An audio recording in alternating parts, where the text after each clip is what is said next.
je suis Lady Scarlett et je suis ravie de vous accueillir pour ce début d'année 2024 en vous présentant un tout nouveau format de vidéo. Et oui, je lance le format des Ladybooks. Dans ce type de vidéo, je vais tout simplement faire des chroniques littéraires en vous présentant mes lectures et en vous donnant mon avis sur celles-ci. Généralement, vous trouverez des vidéos sur des mangas du genre shoujo, mais aussi des romans. J'ai d'ailleurs une préférence pour les romantaisies, alors vous risquez d'en voir passer un certain nombre.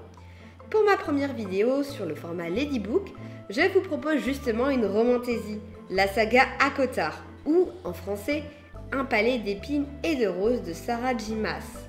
Je vais bien sûr vous présenter la saga, mais aussi l'auteur, et je vous donnerai mon avis sur ACOTAR. Alors, la saga ACOTAR est composée pour le moment de 6 livres. Un palais d'épines et de roses, un palais de colère et de brume, un palais de cendres et de ruines, un palais de glace et de lumière, un palais de flammes et d'argent, et Wings and Numbers. Le dernier ouvrage cité est une nouvelle en anglais, disponible gratuitement sur le site officiel de l'auteur. Concernant l'intrigue de la série, laissez-moi vous rappeler le résumé du premier tome proposé sur le site Booknode. En chassant dans les bois enneigés, Fer voulait simplement nourrir sa famille. Mais elle a commis l'irréparable en tuant un fée. Et la voici emmenée de force à Prythian, le royaume des immortels. Là-bas, pourtant, sa prison est un palais magnifique et son geôlier n'a rien d'un monstre. Tamlin, un grand seigneur fée, la traite comme une princesse. Et quel est ce mal qui ronge le royaume et risque de s'étendre à celui des mortels? À l'évidence, Fer n'est pas qu'une simple prisonnière. Mais comment une jeune humaine d'origine aussi modeste pourrait-elle venir en aide à de si puissants seigneurs? Sa liberté, en tout cas, semble être à ce prix. Les 3 premiers tomes de la saga sont centrés justement sur l'évolution de ce personnage, Fer. Le dernier tome paru se concentre sur la sœur aînée de Fer, Nesta. D'abord dépeinte comme étant assez détestable, Nesta remonte dans l'estime des lecteurs dans le 3e tome et bien sûr dans l'ouvrage qui lui est consacré. La saga n'est pas terminée et encore au moins un ouvrage devrait paraître. Après tout, il nous reste une sœur de la famille Archeron, Elaine, qui n'a pas eu droit à son histoire. Sarah J. Maas est une américaine née en 1986 à New York. Son premier ouvrage, Keleana, je crois qu'en réalité ça se prononce d'ailleurs Selena, a d'abord été publié en ligne alors qu'elle n'avait que 16 ans. Sarah J. Maas a connu plusieurs controverses. Elle est souvent attaquée par rapport à son manque d'inclusivité et de représentation dans ses ouvrages. Sur un Reddit, elle est critiquée par rapport au développement de ses personnages féminins protagonistes. En effet, d'après ce forum, elles sont blessées et tourmentées par des traumatismes qui ne commencent à guérir qu'après la rencontre avec un homme. Si elle est attaquée, elle est aussi défendue et des internautes nuancent ses critiques. Ces personnes soulignent plutôt des maladresses de l'auteur qui essaierait de se corriger. Je tiens à vous préciser cela car sur les réseaux sociaux, j'ai pu souvent entendre que Sarah J. Maas était problématique. Ici, je vous ai donné les arguments qui font que pour certains c'est une auteure problématique. C'est à vous de vous forger votre propre avis sur cet auteur. Je vais à présent vous donner mon avis sur la saga littéraire. Devenue très connue grâce aux réseaux sociaux comme Instagram ou TikTok, la saga ACOTAR nous transporte dans l'univers des fées. On est sur une fantaisie avec une romance très présente. Le premier tome est une réécriture du conte La Belle et la Bête. ACOTAR réunit énormément de thèmes que j'adore.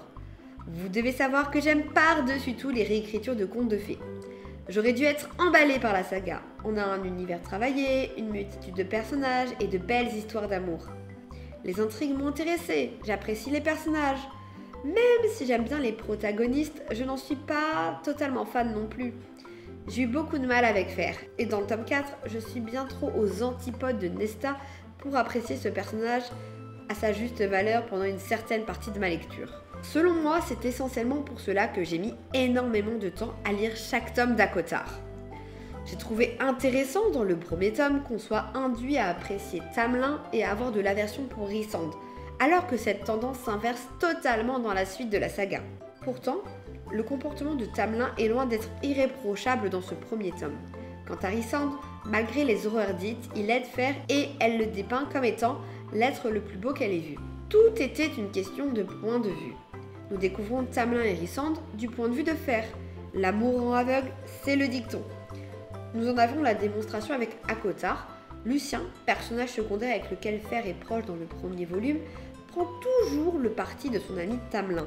Rysand apparaît comme un ennemi du point de vue de Lucien et de Tamerlane, qui sont toujours aux côtés de Fer. Je déconseille cette lecture à un public jeune. En effet, les livres contiennent des scènes de violence explicites.